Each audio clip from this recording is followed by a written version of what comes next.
every moment of your life, you're answering 3 questions. First question is, what are you going to focus on?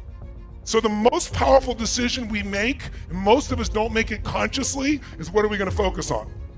We don't focus on everything. We focus on a small number of things, and that's what we experience in life. Because you could be focusing right now on the blood rushing through your left ear or the touch of your clothes against your skin, but you don't. Most of what your brain does is distort, delete, and generalize. It makes life simple. And the problem is when you distort, delete, and generalize, you miss a lot of your life. And focus, write down, equals feeling. Whatever you focus on, you're going to feel, even if it's not true. If I asked you, there are 2 things you could focus on, what you have or what's missing.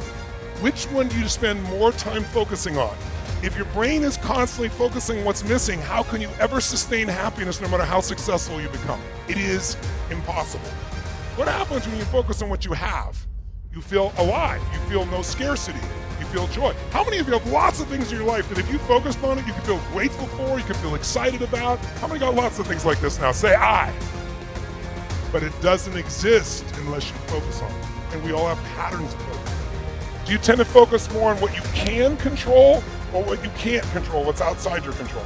What is someone going to feel who's constantly focused on what's missing and what they can't control? Sad, frustrated, angry, depressed? So why are they still depressed? Because they're still focusing on what's missing. And they're focused on what they can't control. And I'll add one more. Do you tend to focus more on things from the past, the present, or the future? We all do all 3. But if you're going to spend your predominant time and you want enjoyment, it's the present. If you want to create a great life, it's the future. So it's a balance between the present and future. These 3 patterns alone can change your whole life. The second question is, what does this mean? Because the minute you focus on something, you have to give it a meaning. Is this the end or the beginning? Is God punishing me? That's why this problem happened? Is God challenging me? Or is this problem a gift from God? See, if you think it's the end of a relationship, are you going to feel the same way, act the same way as if you think it's the beginning of a relationship? Yes or no? No. The meaning changes the answer to the third question, which is, what am I going to do? Because meaning equals emotion. Whatever you give a meaning, you're going to have a feeling. If you think God is punishing you, you're going to have a very different feeling from that meaning than if you think God is challenging you or this problem is a gift from God. These 3 questions are happening every moment of your life.